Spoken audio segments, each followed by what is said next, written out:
Alright, take 3. Welcome back to the channel. This is Diary of a Mad Black Teacher.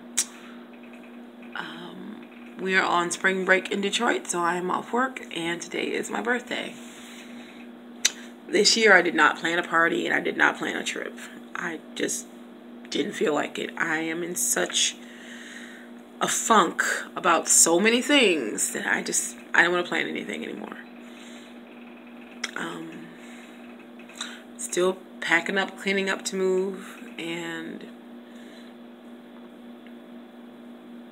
just got a lot of things on my mind and a lot of stuff I need to figure out. I am 47 years old today, and I am officially tired of the cycle that I'm in. I mean, I guess I've always been tired, but I'm really tired now.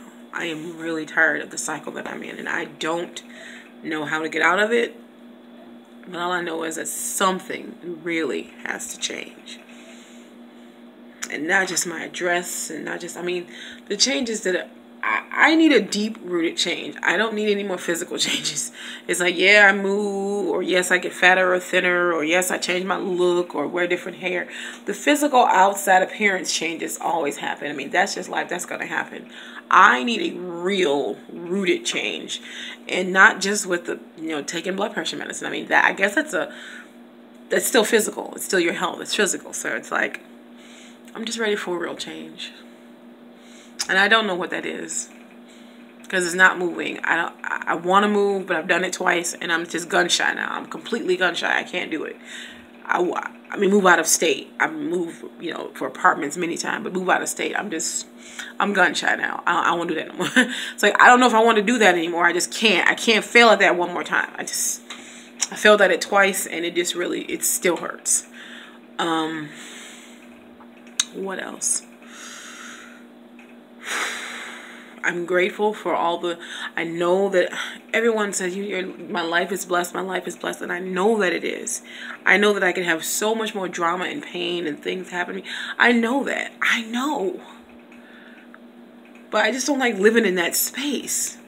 Okay, so I don't have a man beat my ass. So I don't have a drug habit or something wrong or felony record. So I don't have those problems. Okay, thank you. Yep, I get it. I don't have those problems. All right. It doesn't mean my life is fulfilled. There is something missing.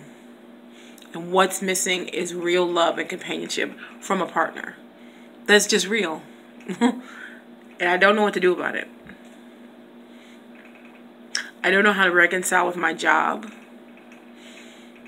It's like, again, on a good day, you have 10 kids that are listening out of 25. So 15 are just saying, screw me. But the other 10 are listening. So you're there for that 10 who are really there for business. So I know why I go to work, for the 10 kids that show up for the business. 10 on a good day, 5 on a bad day.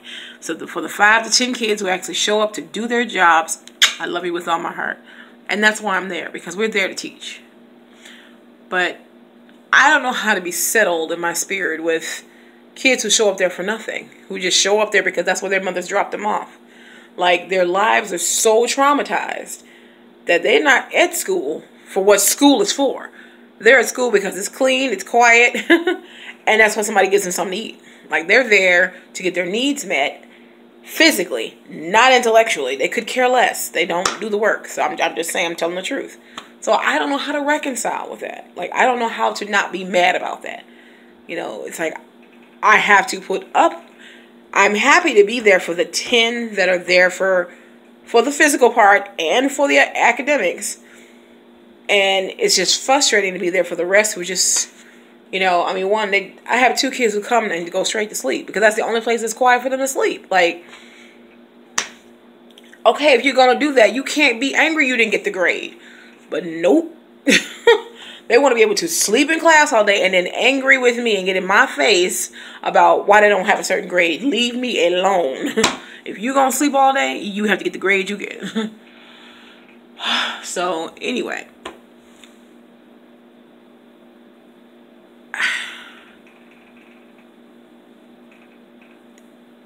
I'm suffering from a severe case of what is called confirmation bias. I am seeing too many examples of brokenness in front of me to emotionally believe that there's more out there. Intellectually, rationally, logically, I know there are different choices. I feel like I don't have access to those choices. I feel like if I don't choose foolishness or BS, then my only other option is to choose nothing. It's like eat garbage or starve. That's what I feel like I'm living through. With everything. If I don't feel like if I get a new job, will it be different? No, it's gonna be the same. Everybody I know has the same exact story as me. You know. So it's like, sure, I can go to another school and do something different. I'll be right back on here talking about how those children are not listening to me. You know. It's like confirmation bias is real. It's real. And I'm tired. You know, I'm genuinely tired of going through that. And so, of seeing life through that lens, you know, and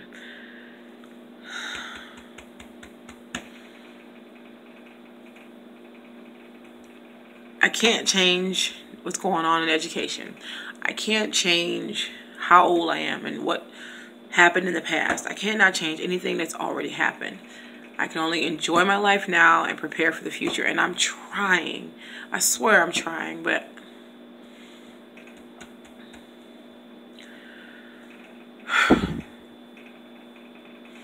I am sick of being told, love being by yourself. I feel like only black women are told to love having a life alone.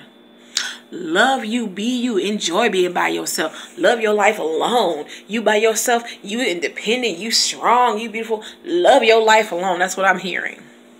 I don't hear be happy in the moment now because, you know, you should work towards finding a mate or that mate should work towards finding you. I'm not hearing a third option. I'm hearing, don't chase a man. Let a man find you.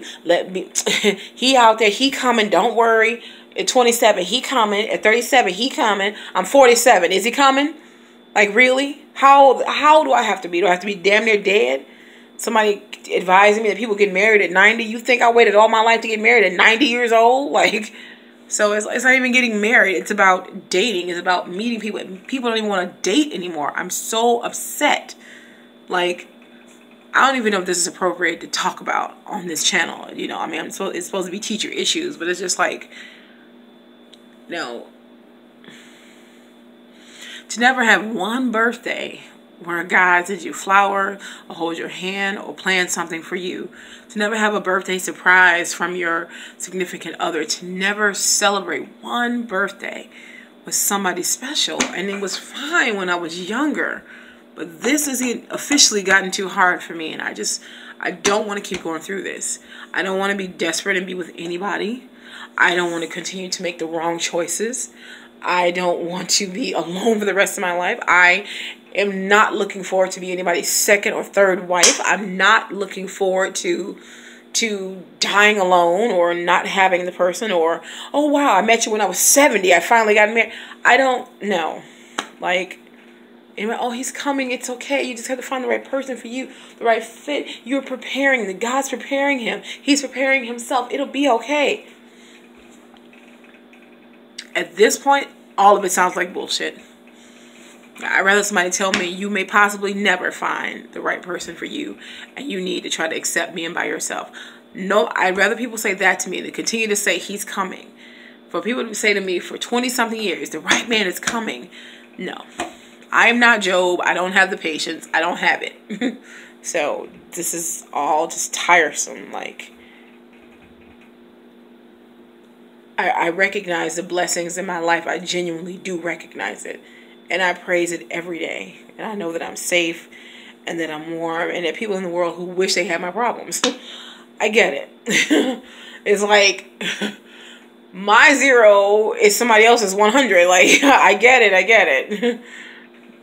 At the same time, I know what my life is missing. I feel it in my soul and my bones what I'm missing. And I'm out of patience for it. Especially on my birthday. It's like, I can't. It's like, today is the 50th anniversary of the assassination of Martin Luther King Jr.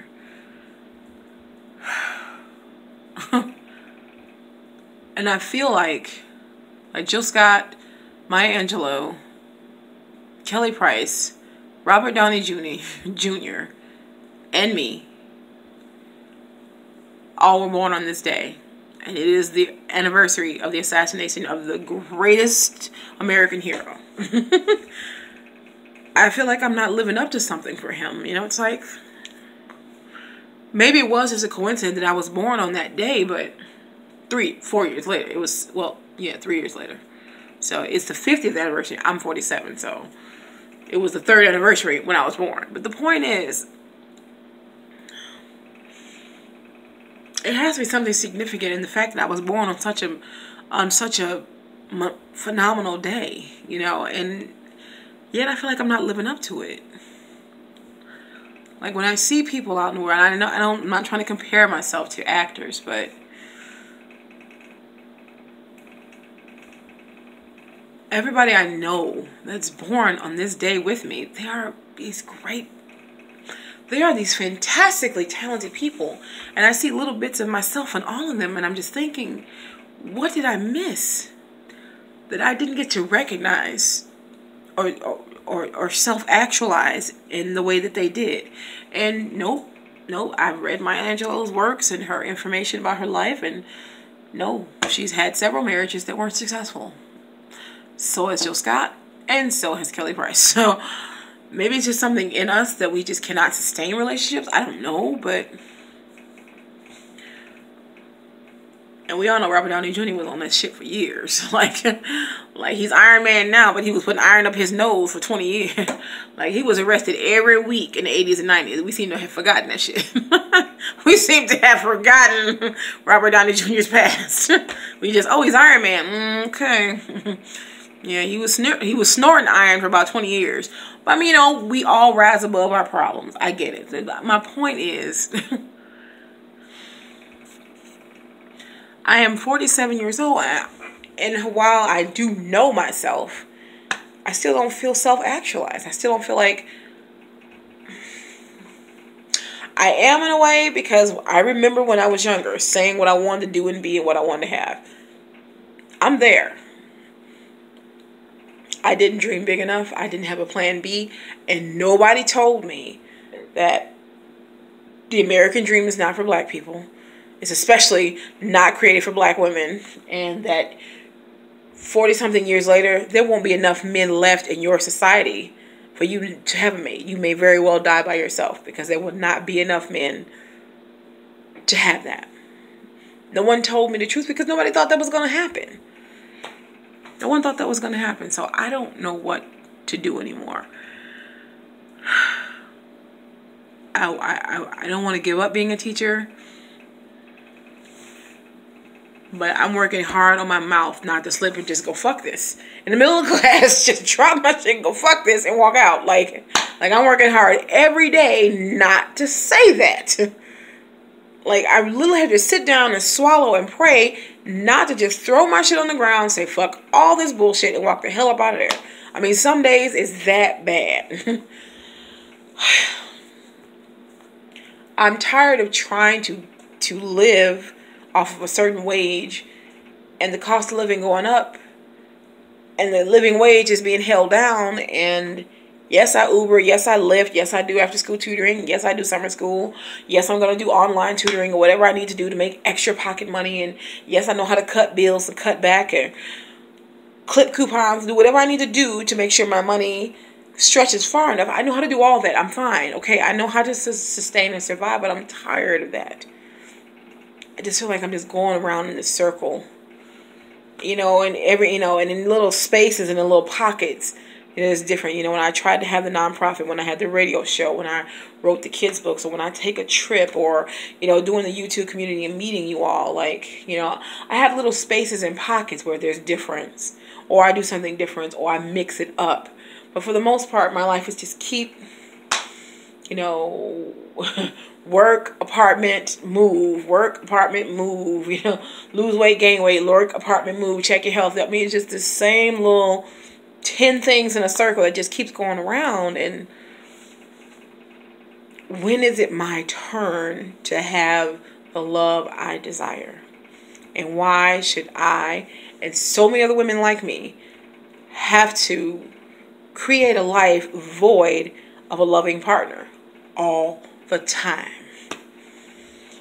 So I'm really just frustrated. I am. And it's not even about it being sexual.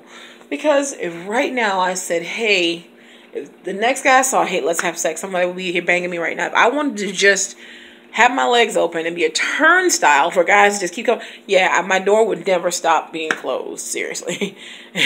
So I know that my students watch this, and I'm sorry to say that, honey, but if you're going to watch me, I'm grown. So that's why you shouldn't watch me. So I understand that if I wanted to be the kind of woman that had everybody in my bed, they'd be in my bed. So it's frustrating to the limit, to the bone. And I don't know how not to feel this way. And it's just hard. So I'm going to cut it off now because it sounds like a pity party, and I don't mean it to be. I'm just expressing how I feel. My birthday will be over in about 20 minutes, so thank you for all the birthday wishes and love and the friendship, and I appreciate you. I just didn't plan for my life to turn out like this. I thought I would be in a different place, and I'm not. Well, let me just say, when I was actually little, I said I was going to grow up and I was going to have my own place and live my own life and make my own decisions. And I was going to graduate college and have a career. I was going to have a car. And I was going to live the life that I wanted by my rules. And I have done that. I have. But I wish I had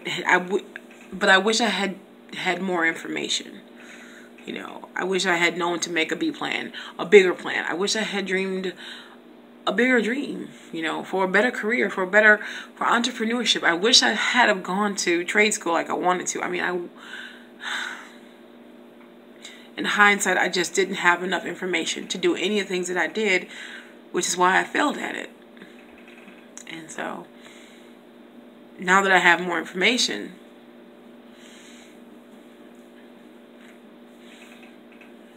I'm so damaged by the failures. I don't want to try no more.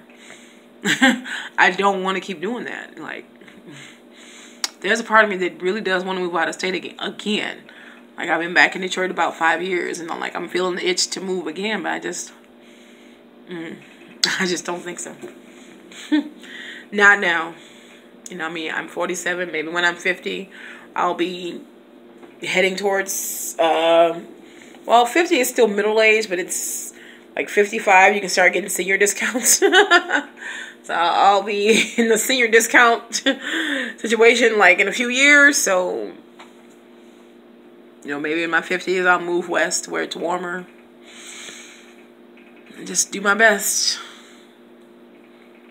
I'm just rambling on. I'm at 19 minutes.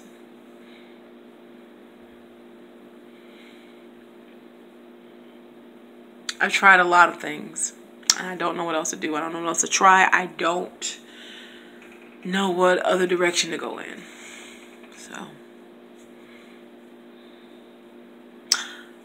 thank you in advance for all the birthday wishes. For all my Chicago friends, I am coming to Chicago for the weekend of the ISTE conference, and we are going to meet up with CJ Reynolds and just have some fun and some drinks, and I guess we'll talk about it more then.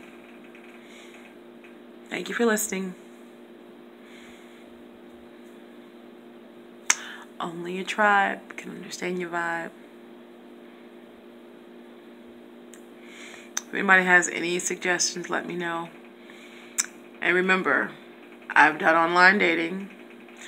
I prayed on it. I've made the vision board. And I've read every advice book known to woman about relationships. So if you have something I haven't tried, let me know. And I'm not in the mood to hear it'll be all right. Jesus is going to help. Jesus ain't passing out no man.